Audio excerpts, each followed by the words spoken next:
What's going on, YouTube? I am the Maskman, Mr. Maskman, on YouTube. Um, and I'm here today for another video. Now, I want to apologize for this video in advance, not because of what I'm gonna say in the video, but because I had so much to say about this particular subject that I had to write it down to sort of organize my thoughts. And because I don't want to miss anything or leave anything out, because I want to say everything in a particular way, I'm going to be reading most of the shit that I'm saying in the video off of a paper. But everything I'm saying, it is coming from me. And if I knew how to do any kind of technology where I just had an image of somebody else, while my face wasn't covered so it wouldn't look so janky, I would do that. But I kind of feel like the subject of I wish a nigga would.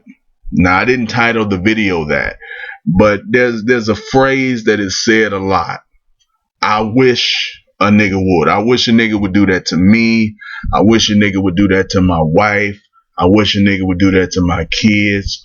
Or if they don't say that, they say, if somebody had done it to me, so and so, if they had done it to me, if it was my kid, if it was my such and such, that sort of energy. I want to address people who make those sort of statements because I believe that something is going unsaid and these people need to be addressed.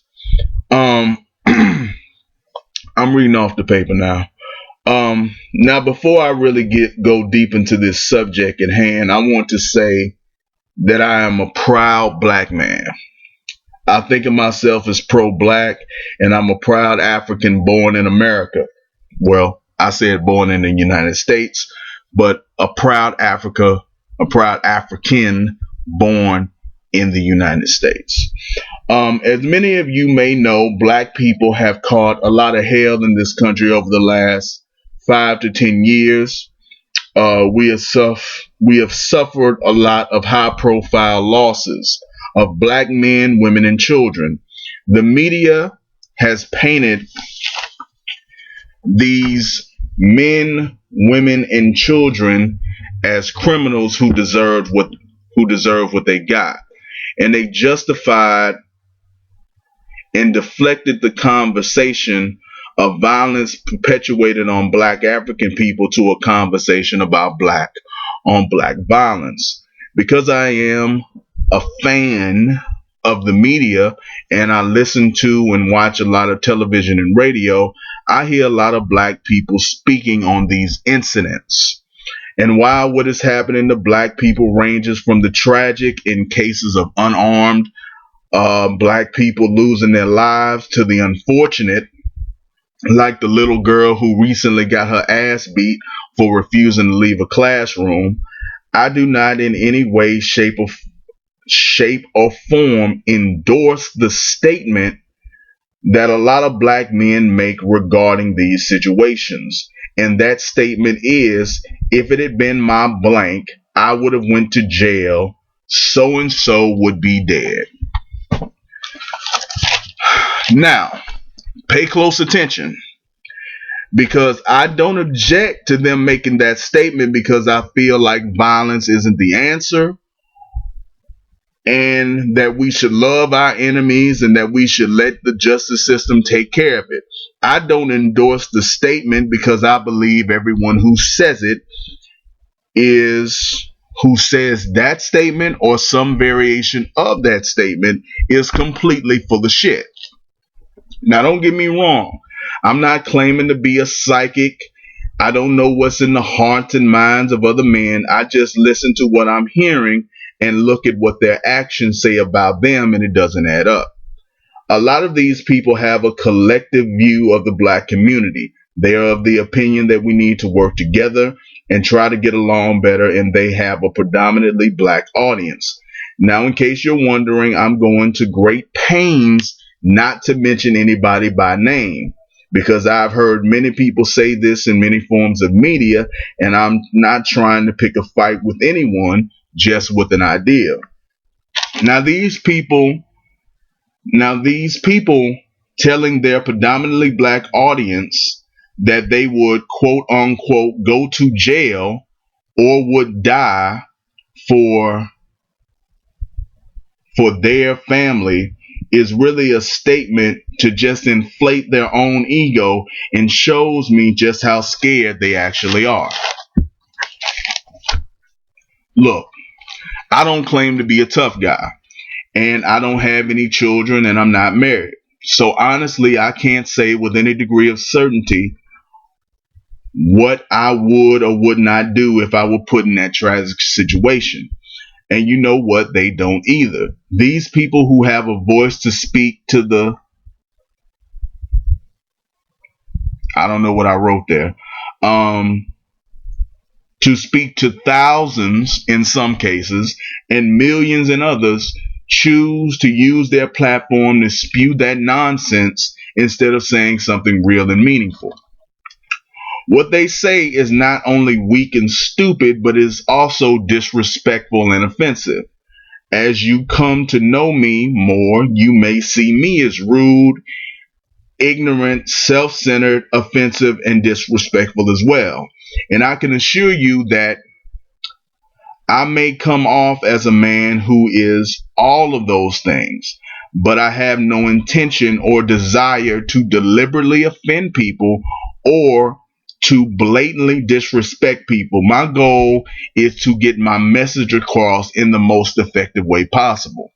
Now, in some cases, that may mean me saying something offensive. In some cases, that may mean me saying something disrespectful, but it's all trying to elicit the particular emotion that I want you to feel.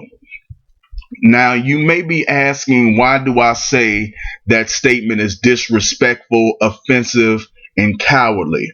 Well, that's because it implies that every father of a child who got killed, every mother who lost a son, every brother who lost a sister is a coward and a punk for not standing up and taking a life for a life like that's some easy shit to do. Most, if not all, of these men brag on the fact that they aren't afraid to die. Well, if you are so unafraid of death, and if you're such a capable soldier, if you see the black community as a unified family, why don't you put your life on the line for the greater good of the people? See, I'm reading this shit. I may come back later and redo this video because I know this is kind of janky, but I got to get all of these points across. Oh, that's right. I saw in the fine print of your statement that you killing somebody only applies if it happens to your wife or your children. Well, seeing how that's the case, let me ask you who is on this I'm gonna kill this motherfucker list. Now, everything for everything from beating ass, again I use the example of the girl in the classroom who got her desk overturned, to death has elicited this if it had been me response. So would you kill if they did that to your mom? Probably. I can certainly see you doing that for your mother. Hell, probably more than anyone else. What about your father? I don't I don't know. Maybe it depends if he was there for you or not. If he wasn't, I can understand why you wouldn't. But if he was, why not? Is it because he wouldn't want you to move on with because he would want you to move on with your life? Is it because he wouldn't um want you to rot in jail or die in the streets? So that's debatable. That's debatable. What about a brother or sister? I'm talking about a sibling blood relative here. Brothers and sisters fight, but damn, do you really want to let their deaths go unavenged? How do you just let your sibling go without putting up some sort of a fight? What if it was your niece or nephew? Now, these aren't your children, but they are blood relatives. You probably know them, give them a few gifts for their birthday and Christmas, tell them, to do their homeworks, but you have your own wife and your own kids. You love your nieces and nephews that died, and you feel awful about losing them, but their father should take up that fight. You have your own family to think about. It's not your fault that your sister can't keep a man or brother is a coward. What about an aunt or an uncle? Dylan Roof walked into a church and ruthlessly mass murdered black people at Bible study. And most of the people he killed were older women and older men. Would you put it all on the line, give up your life for an aunt or an uncle? Yeah, I know you love them and I know you care about them and they looked out for you now and then, but hey man, horrible shit happens. Are you willing to die for your auntie? Or maybe you are. So in that case, what about your cousin? That means your mom's sister's child. Basically the child of one of your parents' siblings. Would you die for one of them? If they didn't have anyone else in the family who was willing to go to jail, kill and die for their memory, would you take on that responsibility? Yes, you would. What about a second cousin? What about a third cousin? What about your brother-in-law? What about your sister-in-law? What about your cousin-in-law? What about your stepsister? Where exactly do you draw the line and make the distinction that this person that you know that died and you know it was unfair, that their life isn't worthy of you killing or dying or going to jail for personally? I'm not a man that claims to be brave. I'm not a man that claims to be strong. And I'm the furthest thing from being unafraid to die as a human being can be without being in a nut house. I am not a man of love, and my own family has on more than one occasion called me a selfish person. And I embrace that and I take it for all that it's worth. But whatever I am, But whatever I'm willing to do to protect myself and my family, I'm willing to do to the same for anyone in the larger black African family. If anyone in the family, the black African family, is hurt, it affects me just as much as if it were my own kin. And injustice to my people anywhere threatens me right where I am. I never claimed that I would die or kill for any reason, but if I was that kind of man, I would do it for the community. Whenever I hear brothers say this, because it's mostly men who say it, I'm always disappointed because it makes me respect them as a man, as a thoughtful human being, a little less. It makes me question their integrity. Now, I want to be clear that I'm not accusing anyone of lying. I'm simply asking the question, if you're willing to do this for your flipping pages, man. If you're willing to do this for your own, why aren't you willing to do this for another?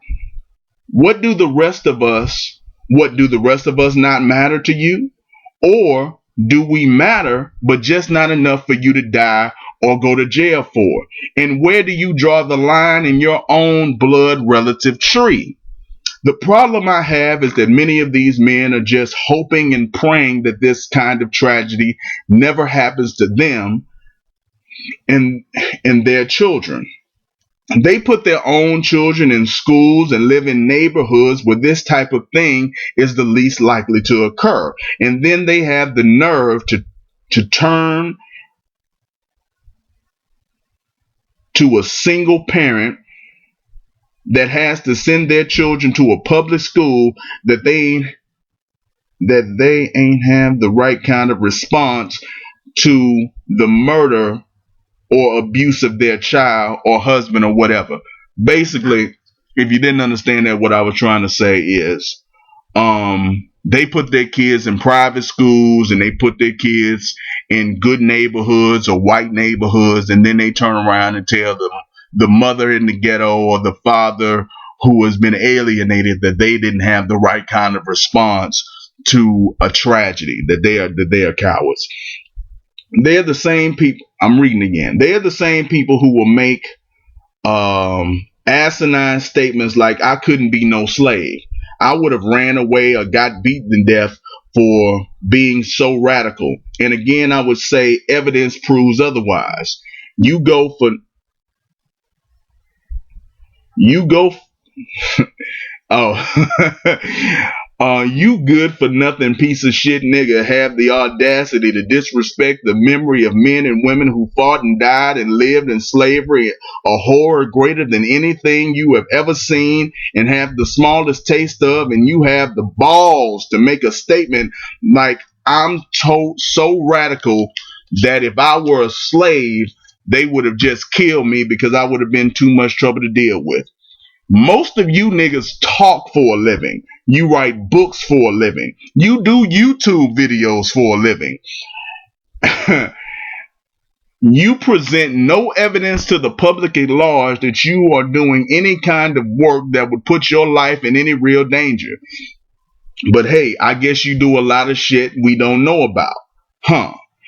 If there's so many niggas that are just so wild that they couldn't possibly be controlled if they were slaves, how is it that today they can make black men by the millions behave like a trained puppy in prison? Some of the same niggas claim to have gone to jail. I bet you they didn't disobey the jailer or the CO, but I'm supposed to believe that if I dumped you in an environment that was 100 times worse, you would be an exception to the rule. Have some respect for the people who came before you. Have some respect for the people who died so that you could be further along on the road to freedom. If you say anything about the past, say that if you were a slave, you hope you could be as strong as a Nat Turner, or you hope you could be as brave as a Frederick Douglass. But don't disrespect the memory of people who did more with less years and less freedoms than you will ever do in your entire life by saying you are more of a man today than they were then. Last page. And this is actually kind of a shorter video considering I'm reading all of this shit. Now this video was not directed at anyone. It was simply directed at a phrase or an idea. I just want to have a dialogue that addresses the problem we face for real instead of beating our chest about how bad we are or how bad my response to you. Okay, I'm confusing myself. Okay, basically the last thing I said that I wrote down. My response is to the people who say, if it had been me, or if it was my child, or I wish a nigga would. If you are so bad, prove it. If you are so bad, George Zimmerman's still walking around. Dylan Roof, he's not free, but he's still out there. A lot of black men are jailers. I'm not suggesting that anybody go out and be violent. I don't want the FBI coming for me for making terroristic threats. I'm not suggesting that anybody do any violence to anyone anywhere.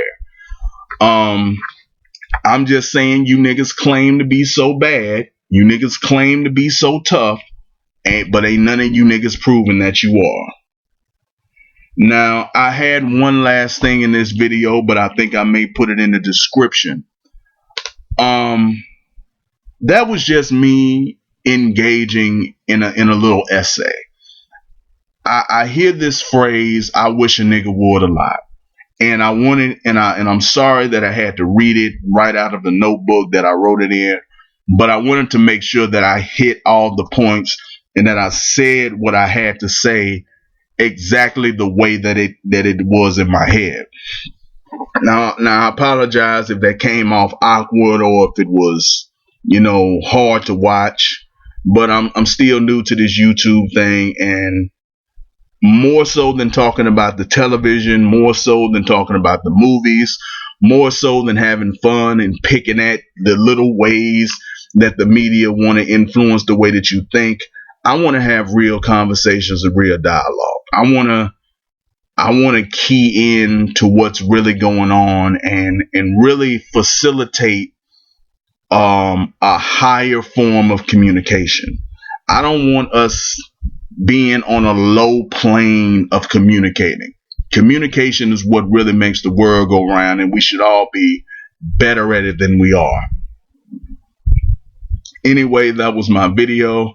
Let me know what you thought about it. Did you agree? Did you disagree? Leave your comments, like, dislike, share the video. Let me know if there's anything you want me to talk about. I am the Maskman, Mr. Maskman on YouTube. I will try to keep reading out of a notebook, word for word, to a minimum, but I'm not any sort of professional at this. So sometimes I may have to refer to notes. I may have to refer to certain things. I do apologize for not being able to deliver this content as well as I should. I make no apologies for not being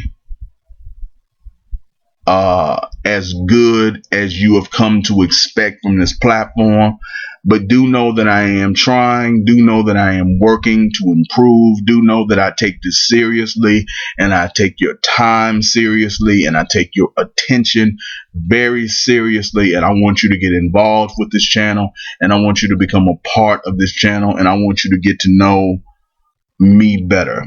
Anyway, that's all I have to say about this subject. Let me know what you thought about it, and I will see you in the next video.